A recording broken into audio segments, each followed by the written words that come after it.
Governor Greg Abbott not letting State House Democrats get away with breaking quorum after more than 50 of them fled the state to avoid a vote on the newly drawn state district map. He's now ordering law enforcement to arrest the lawmakers and is threatening to vacate their seats. I want to bring in Texas Congresswoman Beth Van Duyne. She's a member of the House Ways and Means and Small Business Committees and chairs the Budget and Spending Task Force of the Republican Study Committee. So I guess the big question here, what is going on in the Lone Star State? There's quite a lot. It's been a busy 48 hours. What do you make of the fact, look, these Democrats are going to have to come home. They're going to get sick of hotels. What happens next when they finally do come back to Texas?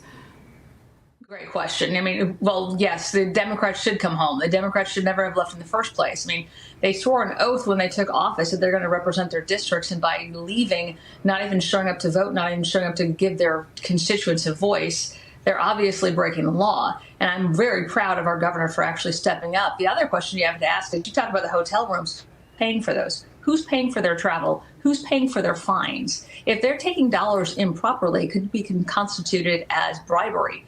So, I mean, that's something else that they've got to get down to that I don't know a whole lot of people are talking about. But where are they fleeing? They're fleeing to these blue states that, one, in many instances were overcounted in the census, so probably should have lost congressional district seats anyway.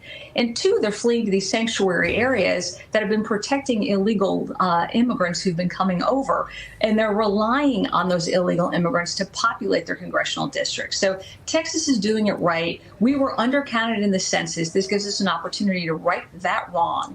But look, it is fully within our Supreme Court, has deemed that it's fully within the state of Texas to redistrict. It belongs within the states, and this is something that they're choosing to do. The rest of the states should support it, as they have all done. You mentioned it earlier, Massachusetts, 35% of their vote, the statewide vote, is Republican, and yet they've got zero representation in Congress in Massachusetts alone. California, 9 out of 52 are Republicans, and yet they've got 40% of the statewide vote. So this has been going. Texas is stepping up, and I'm proud of it. Well, and New York and California have done the same thing. And, it's the pot calling the kettle black this morning. I want you to listen to Illinois. Exactly. I want you to listen to this is actually New York Governor Kathy Hochul, and this is also Governor Gavin Newsom. Here's their reaction to all of this. Watch. I have news flash for Republicans in Texas. This is no longer the Wild West. We're not going to tolerate our democracy being stolen, and if Republicans are willing to rewrite these rules to give themselves an advantage, then they're leaving us no choice. We must do. Triggered this response, and we're not going to roll over, and we're going to fight fire with fire. Whatever they are doing will be neutered here in the state of California, and they will pay that price. Your reaction to that, to this rhetoric that we're hearing from the other side. Well, I love the New York governor calling us the wild, wild west. Maybe she should look at what's happening to the businesses in her city and in her state and coming to places like Texas. And the same thing with California. Look, they're talking about righting a wrong. The fact is that they wrote the rules. They have been doing this for years. We've already looked at the percentage of statewide Republicans that are obviously not represented in Congress. They need to step up. They need to recognize the fact that this is absolutely legal. And in the state of California, it's not. And to be able to do this, he's going to have to actually go to his voters. So I think he's completely speaking out of step, way over his skis. They may not want to have redistricting. They may recognize the fact that 40% of their votes are Republican, and yet they've got barely 17% representation in Congress. So I think they have written the rules, and they're just now playing by them. What do you make of Kevin's move in this measure that maybe we should make it law that it's only every 10 years that we do redistricting? That's always been, because you had the census every 10 years. That's normally the way that this has worked. That's just tradition. But now it's mid-decade. Is that something that you would support? I think it's something I would consider, is that you even had the Census Bureau that admitted that the numbers were absolutely wrong, that they undercounted in states like Texas and Florida, and they overcounted in states like California and in states in the Northeast. So let's make sure that our census data numbers are correct before we go ahead and make a blanket statement that we're only going to do it every 10 years. Okay. Congresswoman, you introduced the Stop Funders Act, and this includes rioting as a form of racketeering under the RICO Act. So you're doing this, of course, in response to both the anti-Semitic riots on college campuses and that we've seen break out across American cities, which specifically targets law enforcement. Congresswoman, tell us more about this.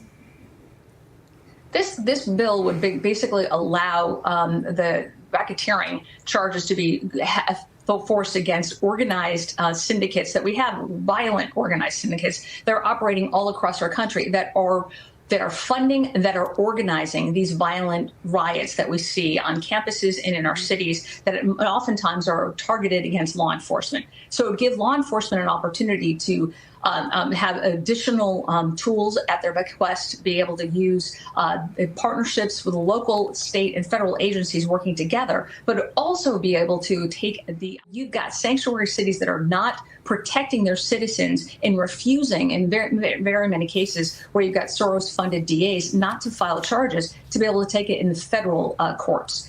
And that's what needs to be happening, because we are going after the rioters, but a lot of these rioters aren't having charges pressed against them. We are seeing them show up in riots in city after city after city, and nobody's doing anything about it. But you got to find out who is funding it, who is organizing it to really get it to stop. And it has gotten to such a violent nature right now. You know, and on July 4th, we actually had one of our detention centers in North Texas that 14 of these terrorists opened fire on ICE agents. That's got to stop. Well, actually, a question for you, because the Republican Study Committee has launched a working group discussing about kind of the budget issues that we're coming into. I know there's been talk about, you know, the end of September and this possible government shutdown. But what about a second reconciliation package and what that could look like? I want to get your idea of what the status of that package is and what could be included in this, because, you know, we had Congressman Buddy Carter asked him the same thing. You know, look, I mean, if the CBO was saying that, you know, the big, beautiful bill is added into the debt and that's their new analysis, then what would you be willing to cut? Because when you come back from recess, you're going to have that, but then you're also going to have, you know, the potential of another government shutdown. How do you balance all this? Well, it's a committee, and we have been working on reconciliation after the last 2.5 years as part of our tax bill. There was a lot of provisions that were removed in the Senate because of the Berger rule. We're going to be looking at a second reconciliation package to potentially put those back in. When you talk about cuts, we absolutely have to include more cuts. The Senate bill increased the cost.